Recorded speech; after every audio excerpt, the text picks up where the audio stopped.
Talvez seja difícil encontrar alguém que discorde que professores e professoras têm um papel central na aprendizagem dos estudantes e no sucesso das políticas educacionais. E talvez também seja difícil encontrar alguém que ache que eles já são valorizados à altura desse papel tão importante que exercem. Neste ano, o Ministério da Educação lançou um programa para incentivar a docência no país. O Mais Professores inclui um pacote de medidas que tem o objetivo de valorizar e qualificar os docentes da rede pública do Brasil.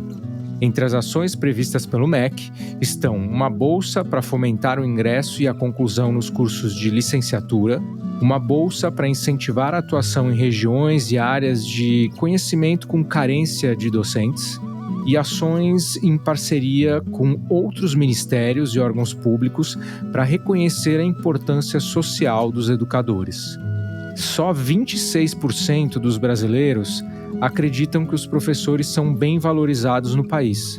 E entre os próprios docentes, esse número cai para 20%.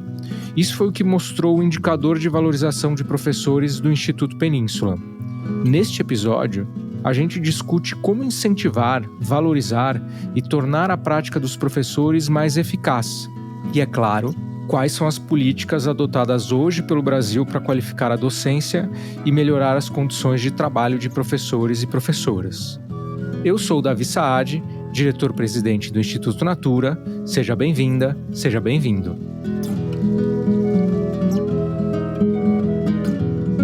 Aqui você ouve conversas sobre e para a educação. O podcast é quinzenal e chega aos principais tocadores de áudio às segundas-feiras. Hoje, a gente recebe o professor Haroldo Rocha, coordenador-geral do Profissão Docente. Haroldo foi secretário de Educação do Espírito Santo e secretário executivo de Educação do Estado de São Paulo. Podcast Instituto Natura. Diálogos sobre educação na América Latina.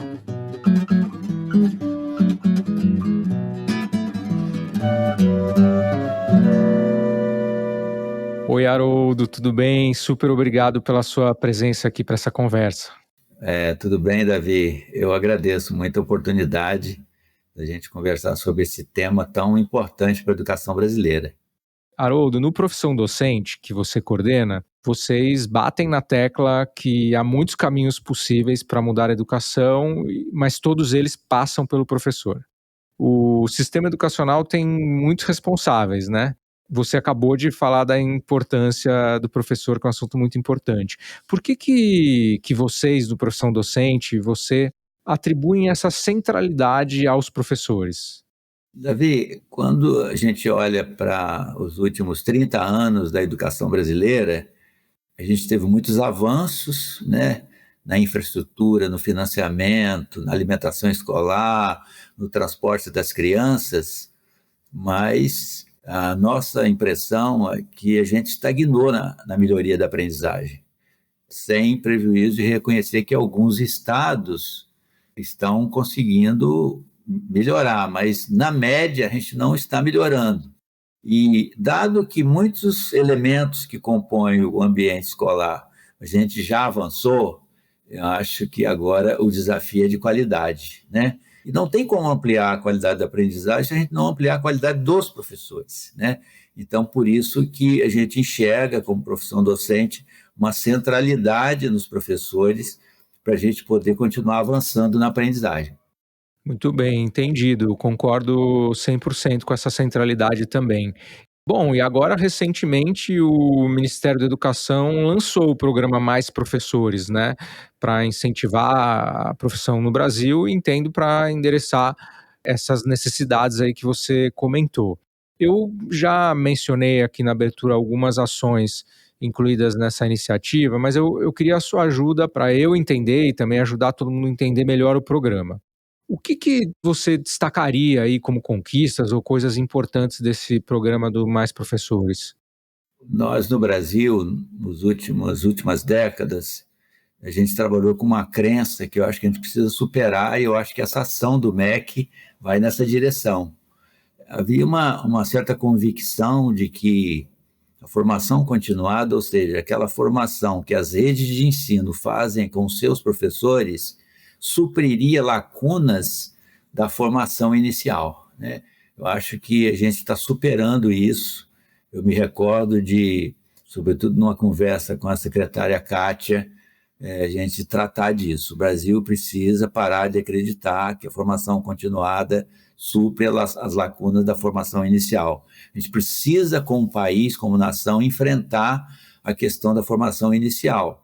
Por isso que é muito importante esse programa que o MEC lançou, chamado Mais Professores, porque ele tem elementos muito importantes, embora a gente tenha dito que não são suficientes.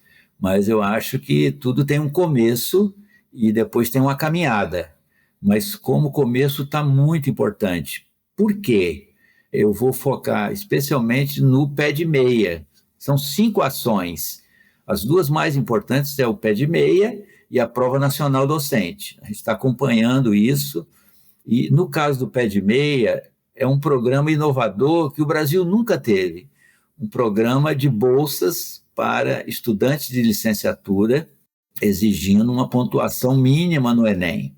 E é um programa que, digamos assim, nasce ao lado de um outro programa que o MEC já tem há vários anos, que é o PIBID, que, a nosso ver, é um programa mais voltado para formar pesquisadores da educação, que é muito importante, claro, mas que não conseguia ser tão eficaz na formação de professores para a educação básica.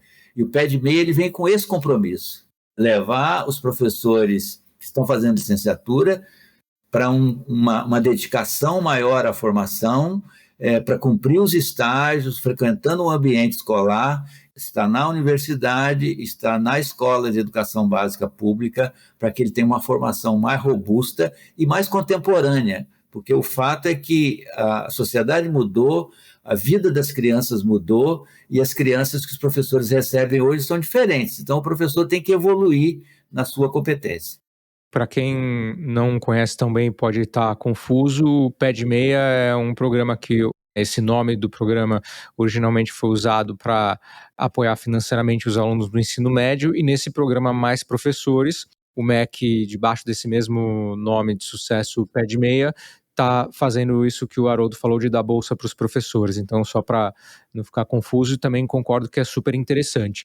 Eu queria falar um pouquinho mais sobre a Prova Nacional Docente, Haroldo. Por que ela é tão importante? Se ela é unanimidade, se tem gente que é contra.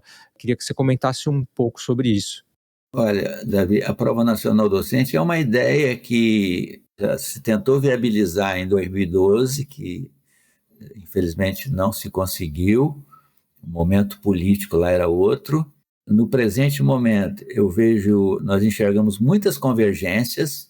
Claro que tem também posições contrárias, mas nós particularmente achamos importante, porque o ENAD, que é a prova que o INEP aplica aos professores concluintes daquele ano, ele é insuficiente. E o que o Ministério e o INEP propuseram é ampliar o ENAD para todos os professores já formados que queiram fazer essa prova.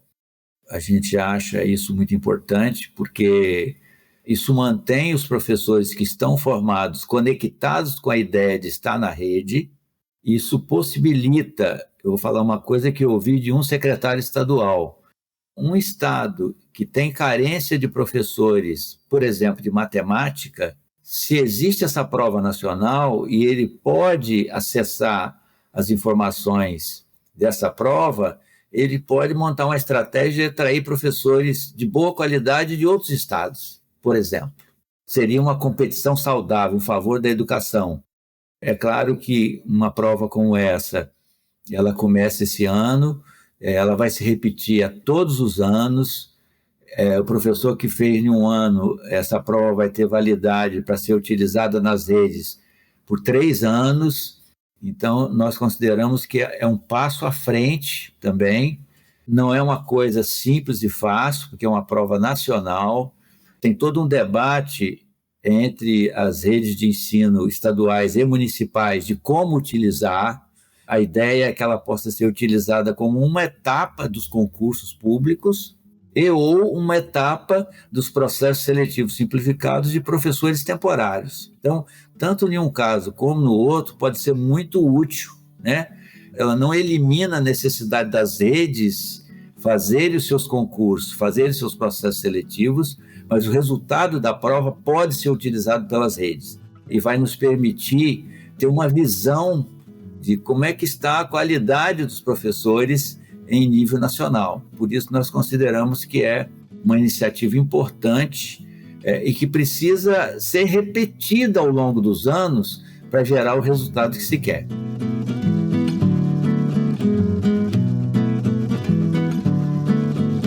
Haroldo, muito bom. Acho que ficou claro que para a coisa toda funcionar, não basta só a gente ter uma decisão lá do Ministério lá de Brasília, né? E acho que os grandes desafios estão na implementação, né? Isso a gente vive também em outros tipos de políticas. E o que você acha que a gente pode fazer, assim, como sociedade, para tentar garantir que essas coisas que você comentou realmente aconteçam na prática ali, na ponta? Olha, Davi, no caso da prova nacional, o Ministério abriu um canal de manifestação de estados e municípios sobre o desejo deles de usar a prova nacional. Isso é muito importante.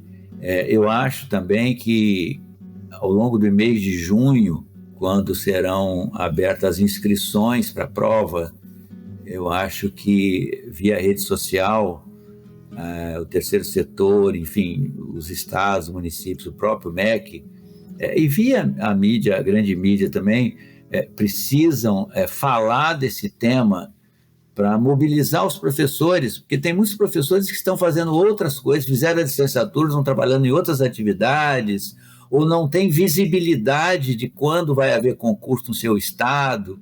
Então, eu acho que um trabalho de conectar os brasileiros e as brasileiras que fizeram licenciatura com essa prova vai ser muito importante, né? Porque o uso da prova pelas redes e pelo próprio MEC só vai ser possível se os professores já formados, que já fizeram licenciatura, aderirem.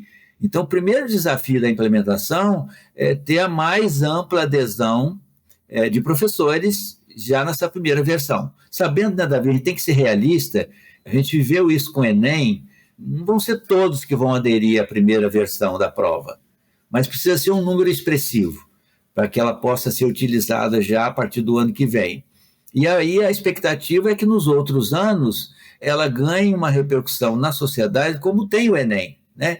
Que todo brasileiro, toda brasileira que fez licenciatura sabe que todo ano ele tem que ele pode fazer uma prova e aí se credenciar para participar dos processos das redes. No que diz respeito ao pé de meia, eu acho que ele foi mais debatido pela mídia, ele tem uma bolsa imediata, então o jovem que atingiu 650 pontos no Enem e optou por uma licenciatura, ele vai ser beneficiado por essa bolsa. Então, ele tem um apelo financeiro mais imediato, né? O MEC não divulgou ainda o balanço de como é que foi a adesão, mas isso é um processo que está em curso e brevemente a gente vai saber. Acho que a sociedade tem que valorizar isso, por uma razão, Davi, que é o seguinte: quando a gente olha as estatísticas que o próprio INEP produz sobre o perfil dos professores brasileiros, ou o perfil das brasileiras e brasileiros que estão matriculados na licenciatura, a gente vê que mais de 70% vem de famílias de até 3 salários mínimos de renda. Quem é a professora e o professor brasileiro da rede pública? São pessoas que vêm de camadas sociais de menor renda. Então, essa jovem e esse jovem que abraça o magistério, eles precisam de um apoio financeiro para poder cursar, né? Mesmo a universidade pública, que é gratuita, não tem mensalidade, esse jovem ele tem que sobreviver, ele tem que se deslocar, ele tem custos. Então, a importância do pé de meia é ter essa bolsa, garantir essa bolsa ao longo dos 4 anos para esse jovem se dedicar à formação. Por isso que ele é muito importante. Muito bom. Então, estou entendendo que temos políticas boas, propostas boas, que têm desafios de implementação, que precisam ser continuadas, ajustadas e inovadas ao longo do tempo. Então, acho que isso é muito bom. Agora, eu queria, lá atrás, você falou em algum momento dizendo assim, mas isso ainda é insuficiente, né? Queria saber o que está faltando, assim, o que falta para o Brasil, para além dessa. Claro que está faltando muita coisa, eu sei. Mas assim, se você pudesse puxar na cabeça o que você acha mais importante que a gente precisa para os professores no país e ainda não está abordado nesse ou em outro programa, você pensaria em quê? Olha, eu volto para o pé de meia, né?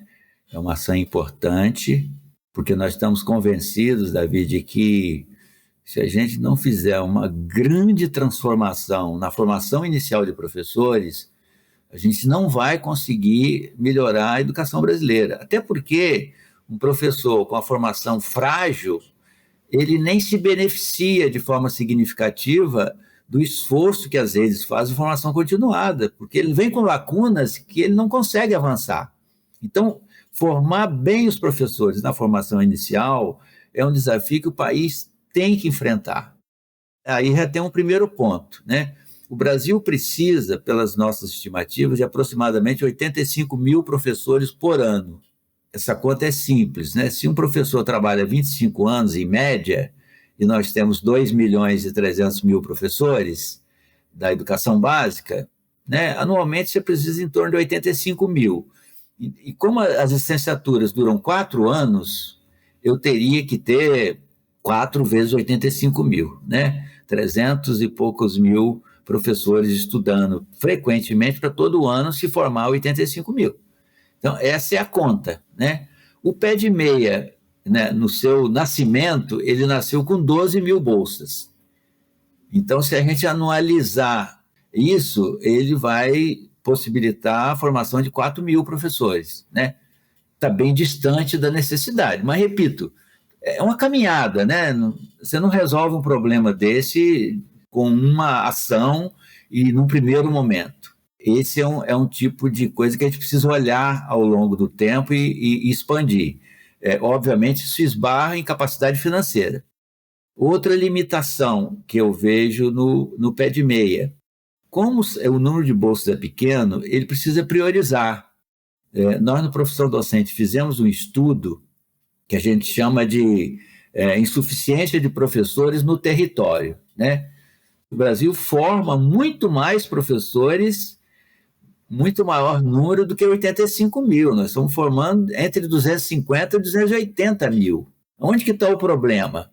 Falta professor de matemática, a formação, o número não é suficiente, de geografia, de inglês, de artes e outras, né? Então, existem matérias ou componentes onde há insuficiência. Essa é uma dimensão que precisa ser olhada. Então, por exemplo, se essa primeira versão do pé de meia fosse reservada para professores de matemática, eu acho que seria uma focalização muito boa para a educação brasileira, porque o ensino de matemática está muito precário. Então, esse é um tipo de aperfeiçoamento que a gente precisa fazer ao longo do tempo. Muito bem, Haroldo. Quando a gente fala muito dessa parte de formação inicial, prova nacional docente, dá uma ideia muito de um trabalho no nível Ministério da Educação, né? Eu queria olhar um pouco para os estados, né? Eu sei que o Profissão Docente defende 5 políticas para uma carreira docente mais atrativa, né? Então, formação inicial de qualidade, que é um pouco do que a gente estava falando agora, estágio eficaz nas licenciaturas, seleção qualificada de profissionais, formação continuada de qualidade e carreiras atrativas que incentivam a melhoria da prática docente. Algumas dessas questões realmente só podem ser feitas no nível nacional. Por exemplo, se a gente tem uma prova nacional docente, obviamente ela tem que ser nacional. Mas muitas dessas outras coisas podem ser tratadas no nível das redes estaduais, por exemplo. Eu queria saber o seguinte: se há muitas diferenças entre os estados em relação à questão do professor, e se tem algum ou alguns estados que você considera referência no tema. Olha, Davi, eu mencionei anteriormente a insuficiência de professores em certos componentes, né?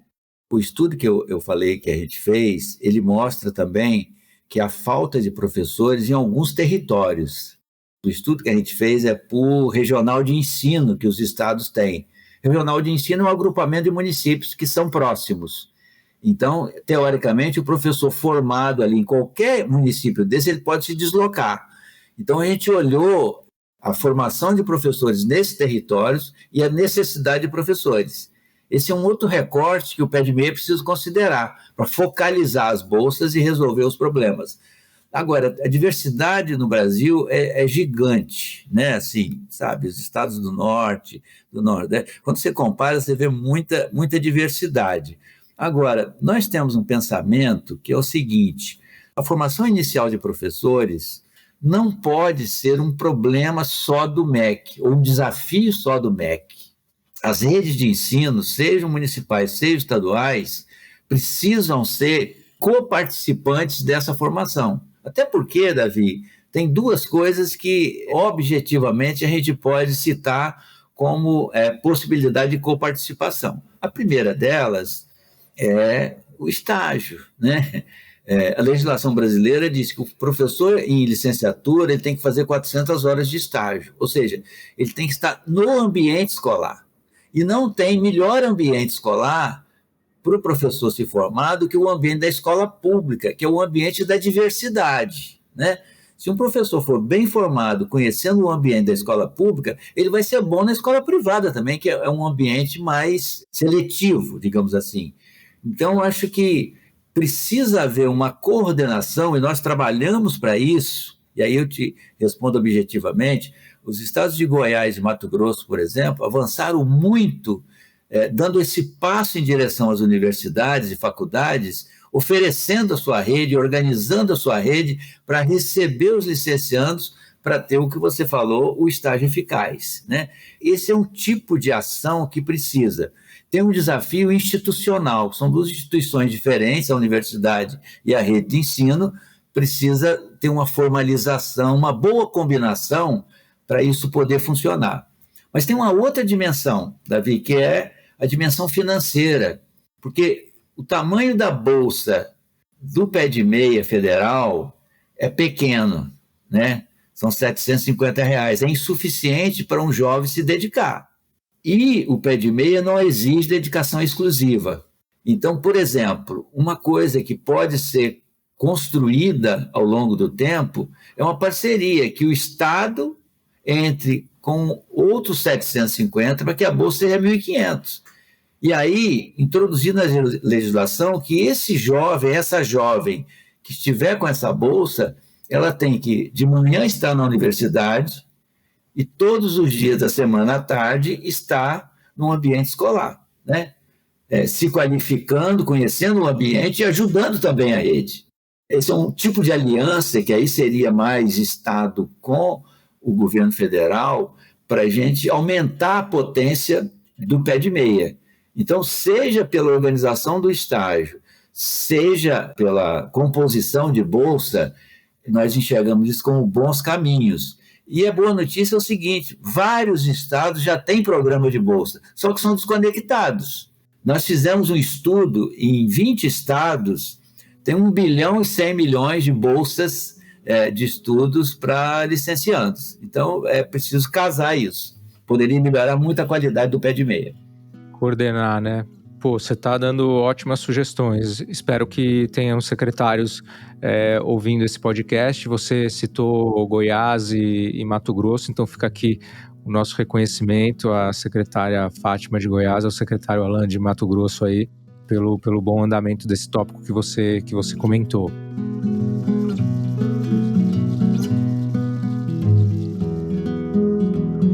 Haroldo, muito bom saber aí desses avanços, mas tem um outro lado dessa história que é a valorização do professor, né? Eu mencionei na abertura desse episódio uma pesquisa que mostra como os professores se sentem pouco valorizados. A gente até falou mais dela aqui no podcast, no episódio do ano passado, que a gente recebeu a Heloísa Morel do Instituto Península, que você conhece bem. Sim. Como você diria que essa questão da valorização do professor pode evoluir? Essas políticas que já estão em curso, você acha que são suficientes para aumentar essa valorização? Tem outras coisas que podem ser feitas? Quando a gente fala em valorização, a primeira coisa que eu tenho que dizer é que a gente não pode só pensar em remuneração. Tem que pensar em remuneração, claro, mas a gente tem que pensar em um progressivo programa que os estados e municípios precisam fazer de organização das redes, para que a professora e o professor trabalhem em uma única escola. Isso é um desafio que não é simples. Eu fui secretário, eu sei como é que é, mas tem que perseguir isso. Isso melhora as condições de trabalho, melhora a identidade do professor com o time da escola onde ele se concentra, né? Melhora a atenção às crianças. Então, acho que isso é essencial. Obviamente, quando eu falo isso, esse é um caminho também para o país continuar avançando. Num item, inclusive, que o Instituto Natura tem um grande papel, que é da escola integral, em tempo integral.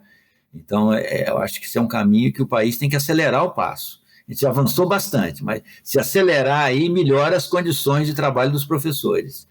Eu penso também, e aí a pandemia foi uma grande tragédia para a humanidade, mas nas tragédias a gente aprende também, né?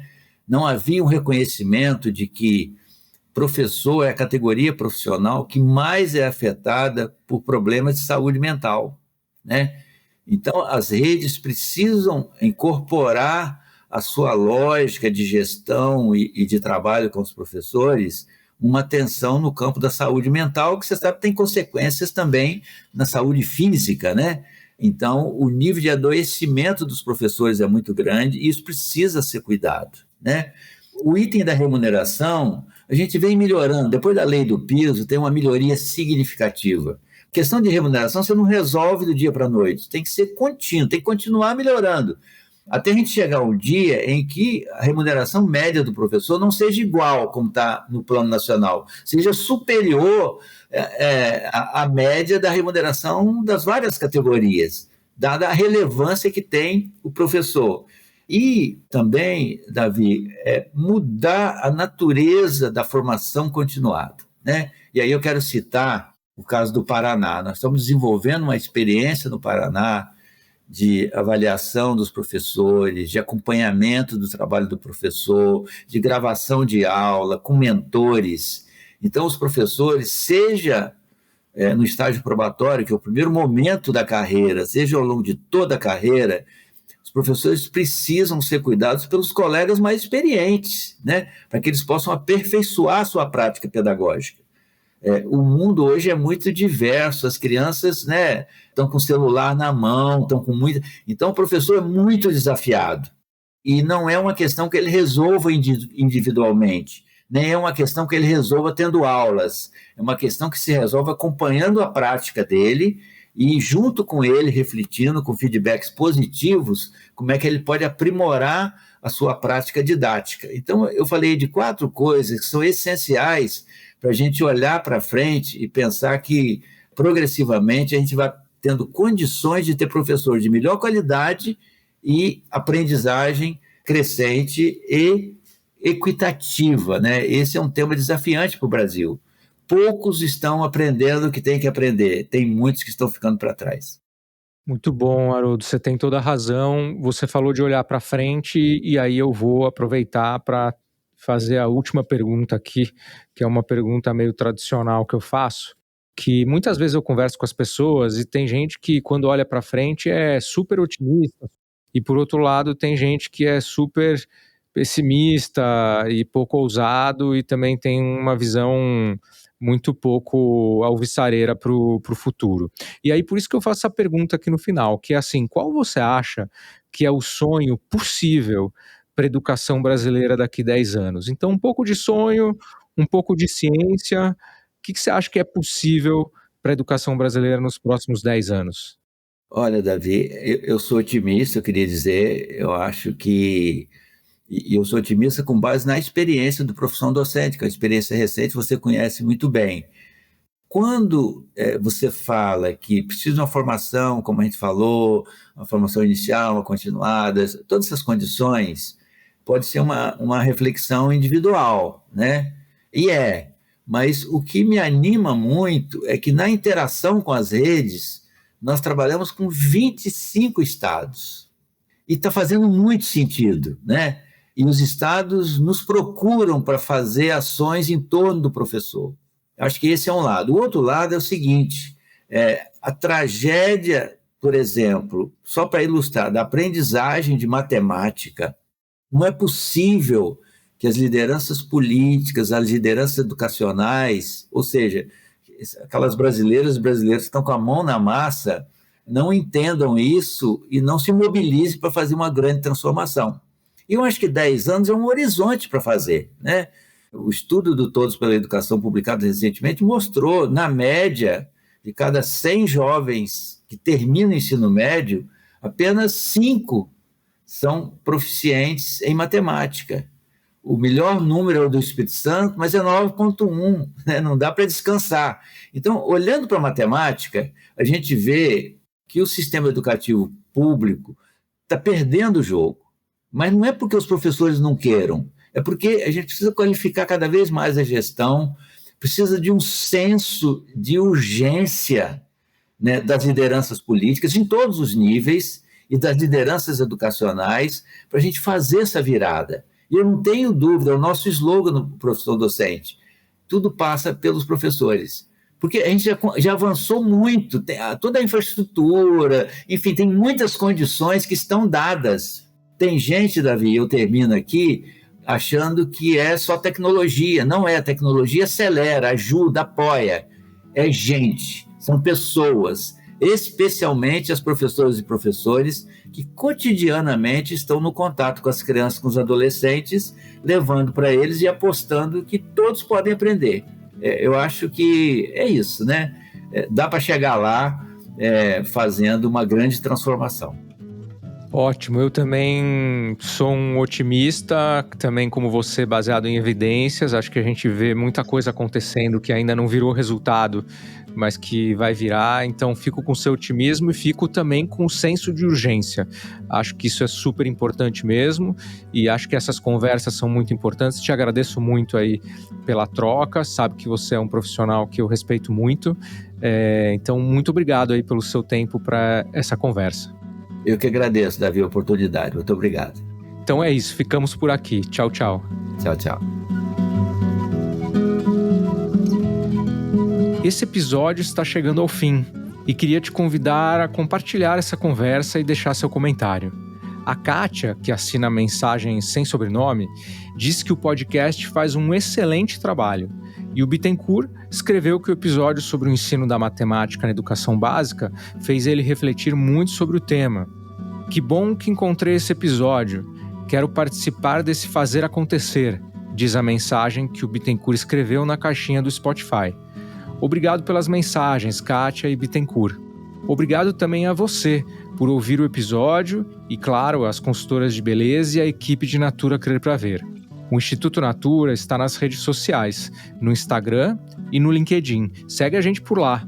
A gente se encontra em 15 dias. Até lá!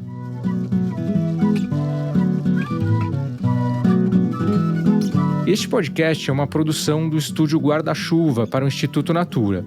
A edição é do Matheus Marcolino, a sonorização e a mixagem são do Pedro Yanzur. A trilha sonora é da Estela Nesrini e da Todo Canto Produção Cultural. Pelo Instituto Natura, a coordenação de comunicação é da Raquel Mello.